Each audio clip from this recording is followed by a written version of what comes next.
condução unidimensional permanente em coordenadas cilíndricas, um corpo sólido. Então, nessa aula nós vamos aplicar a equação da difusão para um problema de transferência de calor num corpo sólido utilizando coordenadas cilíndricas e condução unidimensional.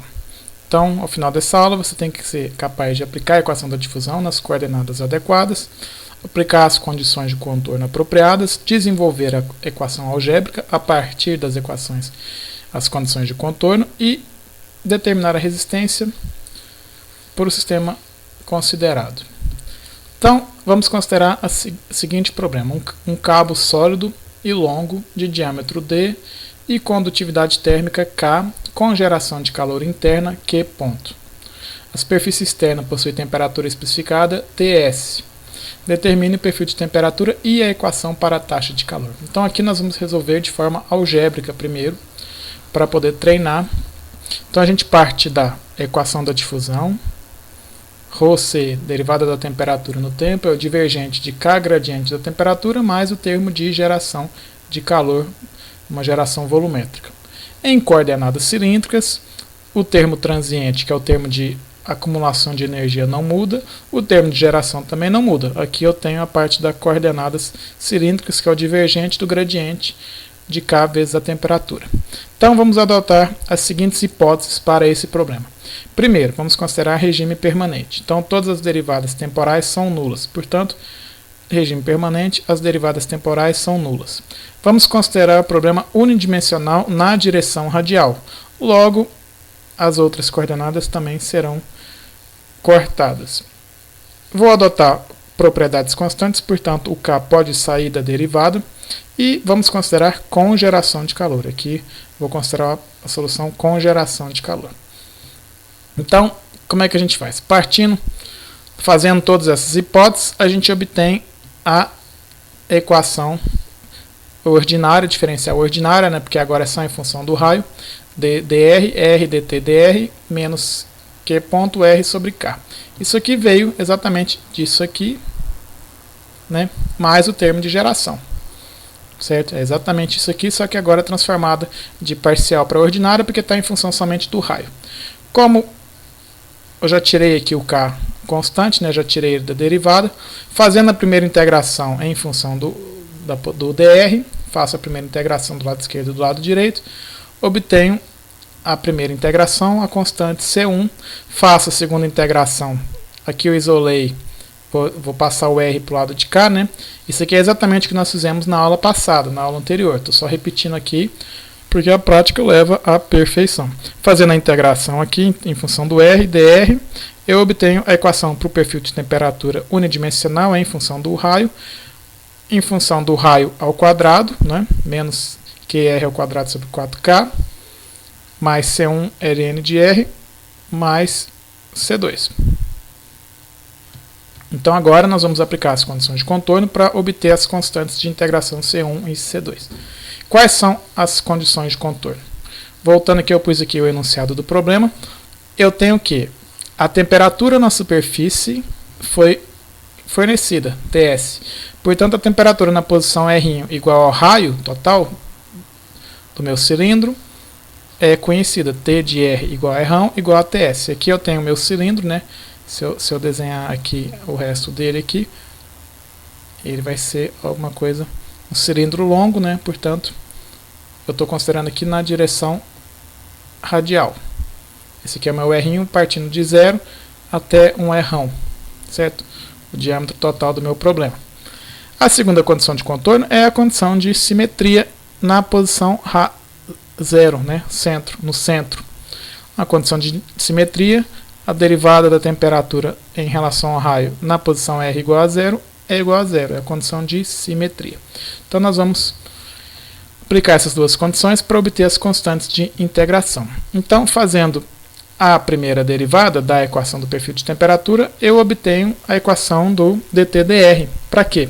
Para eu poder aplicar a condição de simetria. Né? E eu vou aplicar isso por quê? Porque primeiro eu corto, quando eu faço a derivada aqui, meu C2 some, então eu vou ficar só em função de C1.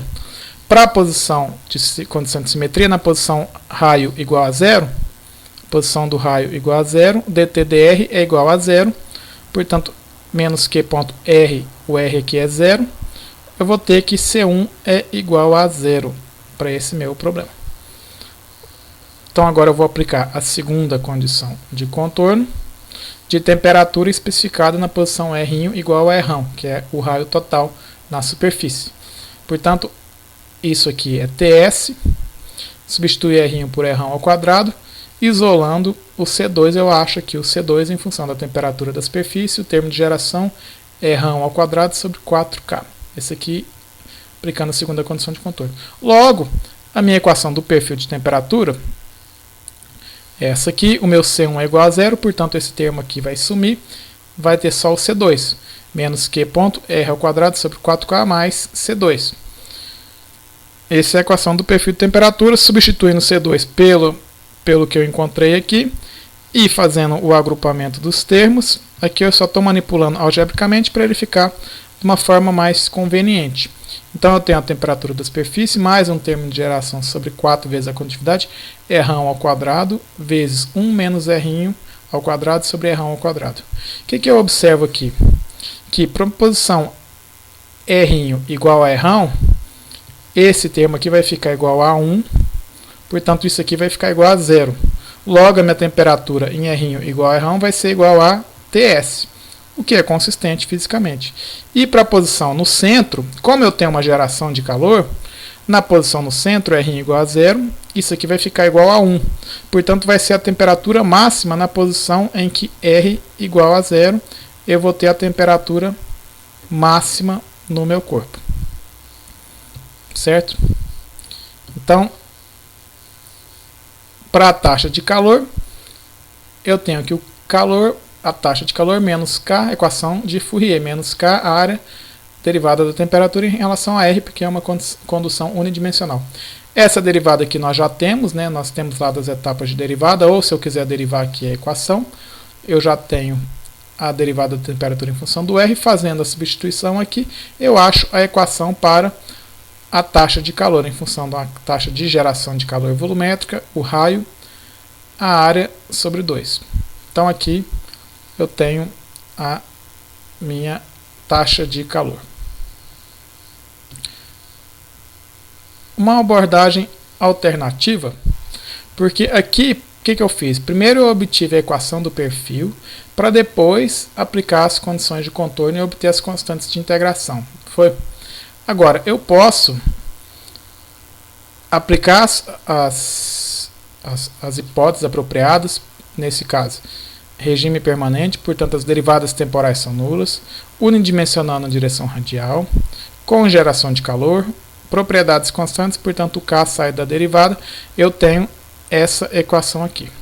Quando eu faço a primeira integração, eu obtenho essa equação aqui, exatamente o que eu fiz. O que eu posso fazer? Eu posso, na verdade, isso aqui é isolando, isso aqui é exatamente isso, né? Eu vou fazer a integração disso aqui agora, certo? Em função do raio. Esse é exatamente esse, só que eu só tirei o K da derivada e passei lá dividindo pelo Q ponto, né? Quando eu faço isso, eu faço a primeira integração em função do raio, eu obtenho essa equação. E aqui eu já posso aplicar a minha condição de contorno, ao invés de eu ir lá no final. É uma hipótese, uma solução, uma opção que eu posso fazer já de aplicar a condição, no caso aqui de simetria. Isso aqui vai ser 0, certo? E eu obtenho o C1 igual a 0. Fazendo as substituições apropriadas, eu obtenho que o C1 igual a 0 é exatamente o que eu obtive na etapa anterior, né? Daí eu já posso substituir o C1 aqui. R dt dr menos Q ponto R ao quadrado sobre 2K mais C1 que é igual a 0, portanto ele some. E aí eu vou fazer aqui a integração agora dessa equação, certo? Só passei o R ali para poder isolar, eu vou ter dt dr, né? Faço a integração aqui em função de R, dr, né? Eu estou integrando aqui em função do raio. E acho a equação do perfil de temperatura. O C1 sumiu porque eu já achei ele aqui, né? Então eu tenho aqui a segunda constante de integração e agora eu aplico a segunda condição de contorno. Eu aplico a segunda condição de contorno para obter a constante de integração C2 e obtenho exatamente o mesmo resultado. Obviamente a equação do perfil de temperatura aqui é o mesmo, né? Se eu tivesse feito como eu fiz da forma anterior. E a temperatura máxima, como nós vimos, vai ser para a posição no centro, portanto isso aqui vai ficar igual a 1. Então a temperatura da superfície mais o termo de geração R ao quadrado sobre 4K. E essa é a temperatura máxima no centro. Então, o que vamos fazer agora? Substituir valores. Então é importante sempre fazer de forma algébrica primeiro e depois fazer a substituição de valores, porque aí você tem um melhor sentimento físico do que você está fazendo, das hipóteses que você considerou no seu modelo. Então vamos considerar um cabo com um diâmetro de 2 cm, condutividade de K de 7,2 watts por metro Kelvin, geração uniforme de 2 vezes 10 a 7 watts por metro cúbico, temperatura na superfície de 100 graus Celsius. Quais são as hipóteses que ele quer que determine a temperatura máxima no cabo? Ora, nós já vimos que a temperatura máxima, nós já temos a equação da temperatura máxima. Então agora é uma questão só de substituir valores. E na verdade eu posso obter a temperatura em qualquer posição radial, entre o centro, que é a temperatura máxima, e a superfície, não é? Então, como que você resolve um problema desse aqui? Se você partisse disso aqui, você vai pegar a equação da difusão, vai aplicar para as coordenadas apropriadas, no caso aqui coordenadas cilíndricas, vai adotar as hipóteses apropriadas. No caso, nós estamos considerando regime permanente, condução unidimensional na direção radial, propriedades constantes, condição de simetria, vai ser a primeira condição de contorno, e segunda condição de contorno, temperatura na superfície especificada. Então, fazendo todo o procedimento, nós temos a equação do perfil de temperatura e a equação da temperatura máxima. Então, agora é só substituir valores, os valores que já foram fornecidos no enunciado. Você vê que uma vez que você fez a equação da difusão, obteve a equação algébrica apropriada, obter o valor que você quer é só meramente substituir valores. E chegar nisso aqui é que é a etapa mais importante. Então, aqui vamos fazer a substituição de valores. Estou colocando todas as unidades aqui. O que eu observo isso aqui? Ó? Aqui vai dar em Kelvin, certo? Só que eu estou fazendo uma somatória, não é? A somatória é uma diferença, é uma variação de temperatura. E a variação de temperatura na escala Celsius é igual à variação de temperatura na escala Kelvin. Portanto, eu não preciso converter esse valor para Kelvin para poder somar ele aqui, certo? Eu já obtenho aqui direto em graus Celsius, ou se eu quiser converter esse 100 para Kelvin e somar com isso aqui, aí tudo bem. Agora, eu não posso querer converter esse valor aqui para Kelvin para somar com o meu 100 em graus Celsius, certo? Isso aqui que eu obtenho é uma somatória com o que eu já tenho em graus Celsius. Então isso aqui eu converto meu 100 para Kelvin, eu mantenho em graus Celsius e eu já vou obter essa somatória direta em graus Celsius ou em Kelvin se eu tivesse convertido meu 100 para Kelvin. Então a temperatura máxima de 100 na superfície, em função do termo de geração, eu tenho uma temperatura de 169,44 no centro. Então você veja que o que é difícil aqui? O difícil, e nem é tão difícil assim, é você partir da equação da difusão, aplicar ela no sistema de coordenadas apropriados, aplicar as hipóteses simplificadoras, aplicar as condições de contorno para achar as constantes de integração e obter a equação para o perfil de temperatura, que é essa aqui no nosso caso, essa aqui. Uma vez que você obteve isso, obter qualquer valor de temperatura no seu corpo é meramente uma questão de substituir valores.